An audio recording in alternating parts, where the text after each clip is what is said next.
Is this thing on? I already talked about greed and grievances in the forms of aggression video, but I think I want to do a little bit of a deeper dive.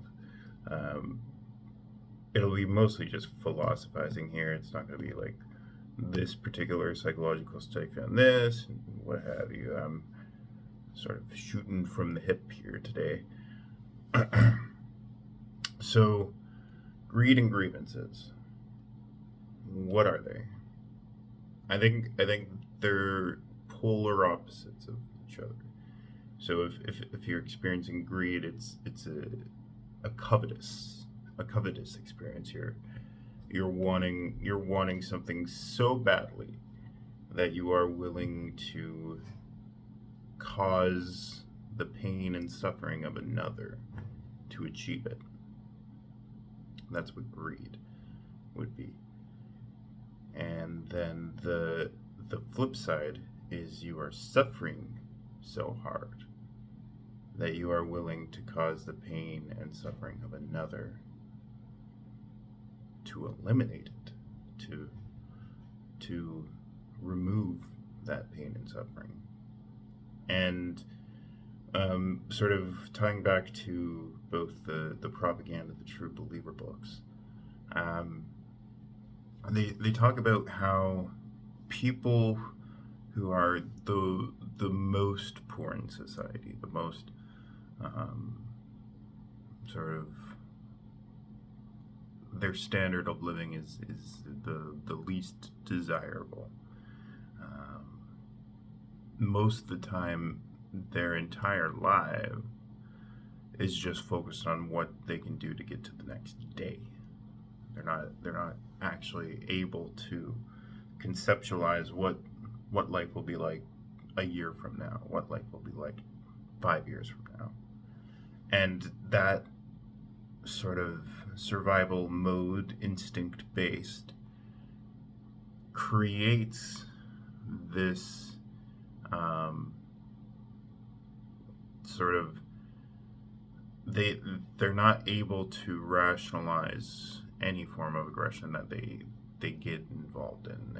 It's just instinct. It's pure instinct. There is no rationalization. So sure, they might covet something, but it's because they need that thing for the next day. They might um, be upset about something, but that's because that something is relevant to the next day. It's not as sort of long term in its regard, but it's still a form of greed and grievance. It's just um, it's survival. It's instinct. Whereas once you sort of zoom out of the survival mode, which sort of the vast majority of humanity was for thousands of years, was in that mode. Now, maybe depending on what country you're in, it's between anywhere from sort of 10 at the most to sort of 30% of the population, depending on where you live. But like, I don't think many countries have more than like 40% of their population living day to day. I think, yeah, once you get to that point, you're risking civil war and stuff.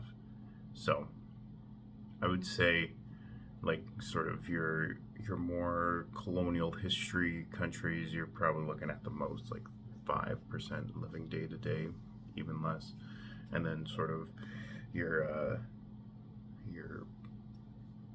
global south, sort of colonial history countries, colonized history countries, they might be sort of at the most 30%, but I doubt even that high of people living day to day. That is relevant in terms of greed and grievance because you can't really put those forms of rationalization of aggression on people who are living instinctually. Now, the majority of the population of the world is not living instinctually presently, which is good.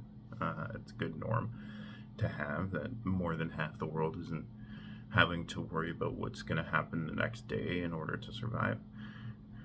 But it is a relevant aspect to aggression.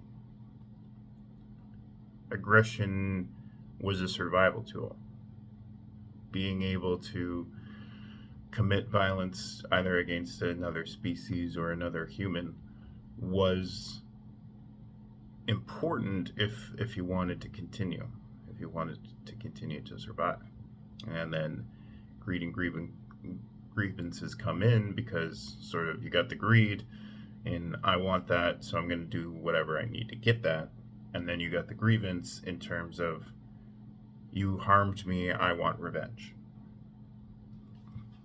They're both sort of tied one another to each other. So once greed leads to an aggression, you open the door to grievance leading to an aggression.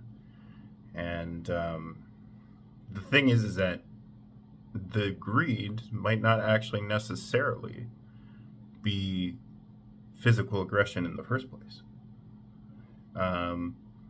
You could say forms of social exclusionary behavior is a form of greed. What that means is, let's say somebody doesn't smell good, and you don't want him or her in a social group that you're involved with, so you exclude them from that group. It is a form of want that you're doing that. You don't want to be is a form of I only want to be around people who smell good, people who look good, people who say the right things to me. Those people, if you only want to be around those people, that's a want. That's a desire. That's a greed. So want taken to its most extreme end becomes greed. And then justice taken to its most extreme end becomes grievance. So there is sort of normative things, which is sort of wants and justice. And then you take them to their extreme ends, and then they become polarizing effects that lead to aggression. And so somebody who's been excluded, to them, their form of justice could be going against the people who've excluded them, physically or socially. Typically, if someone lacks sort of the social understanding, that most people don't want to be around people who are unhygienic. Most people don't want to be around people who aren't taking care of themselves. They usually lack the rational capabilities of understanding that that's just a social norm. It's what people think is good for humans, and it is health behavior doing hygienic things. But the thing is that it has to be internalized. It has to be integrated into who you are as a person in order to become a standard practice.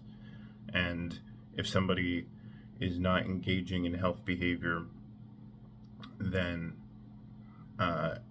and there's social norms tied to engaging in that health behavior, then they might perceive those norms as aggressive to them, aggressive to their identity. And so what's the lesson here?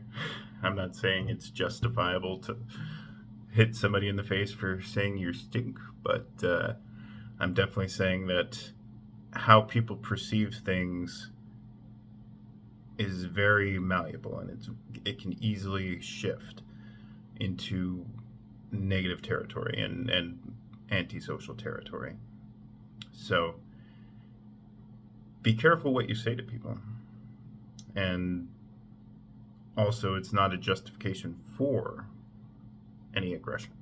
So, but the thing is that my general take is in the interpersonal sense, aggression is often found in people that are so stressed that they are unable to rationalize social behavior.